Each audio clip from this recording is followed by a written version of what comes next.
大家好啊，歡迎嚟我頻道，我係菲力士啊。作為一個攝影愛好者咧，點都要碰到閃燈呢個話題嘅，所以今日同大家傾下閃燈上嘅嘢先。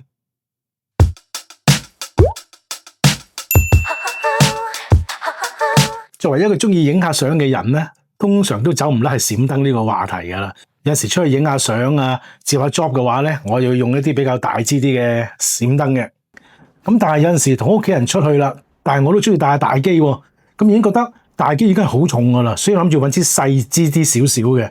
因為閃燈咧其實係好有用噶，大家以為而家啲機 ISO 又咁高，唔需要啦。其實好多時間咧，我哋要補一啲暗位啊，或者有陣時譬如喺夜晚啊，真係你要做主光啊，其實都好緊要噶。咁我諗住揾呢支細支啲嘅閃燈去用。揾咗好耐，其實都冇邊支係啱，試過唔同嘅。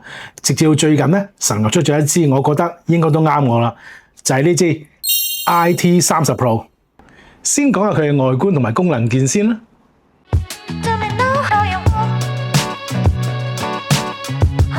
呢支新嘅燈仔咧，正正方方，睇落去都幾四正正嘅。重量咧大概係120個 gram， 閃光範圍咧仲有 wide 同埋 narrow 選擇添。不過可以有幾 wide 咧？說明書度好似冇講到嘅。指數係 GN15， 一般情況之下咧都足夠用嘅。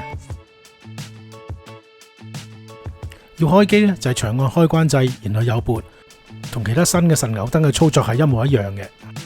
閃燈補償直接可以推動轉盤更改，非常方便啊！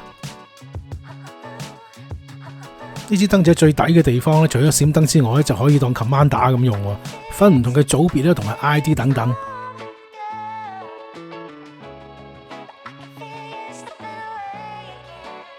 除咗最常用嘅 TTL 之外咧，當然仲有 M 模式同埋頻閃功能，又可以直接控制高速同步，去到8000分一秒添。入到主 menu 入邊咧，我哋仲有好多選項喎。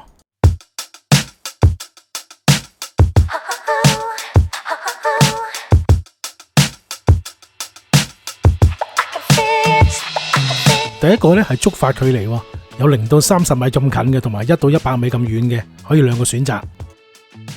而下一個咧係用光去觸發呢一個閃燈嘅功能，用1嘅話咧就係會同閃燈同步，而 S2咧係俾嗰啲適合有預閃效果嘅閃燈同步嘅，但留意係手動模式之下。TCM 咧就係將 TTL 嘅輸出嘅閃光值轉為 M 模式嘅功率值，但係我發覺冇乜影響嘅。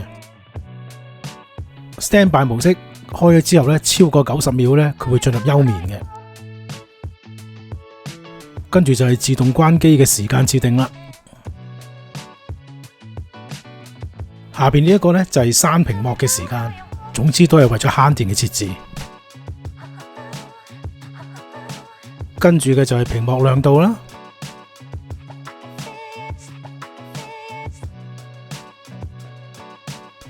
而呢個 New Agreement 咧就係當你嘅相機同呢個閃燈唔兼容嘅時候咧，就可以刪咗佢啦。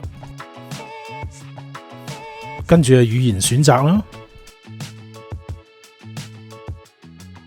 仲有就係 reset 同埋呢支閃燈嘅資料啦。咁當然仲有好多設定嘅，大家可以慢慢研究下啦。呢支 IT30 同埋上一代嘅 IM20咧個體積真係爭好遠啊！咁當然咧，佢哋嘅輸出同埋功能上邊已經係另一個層次啦。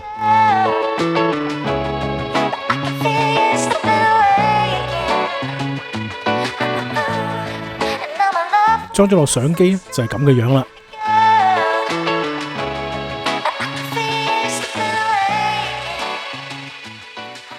插入去之後，佢會自動鎖定嘅。要拆嘅時候咧，只要撳一撳後邊粒掣咧就得啦。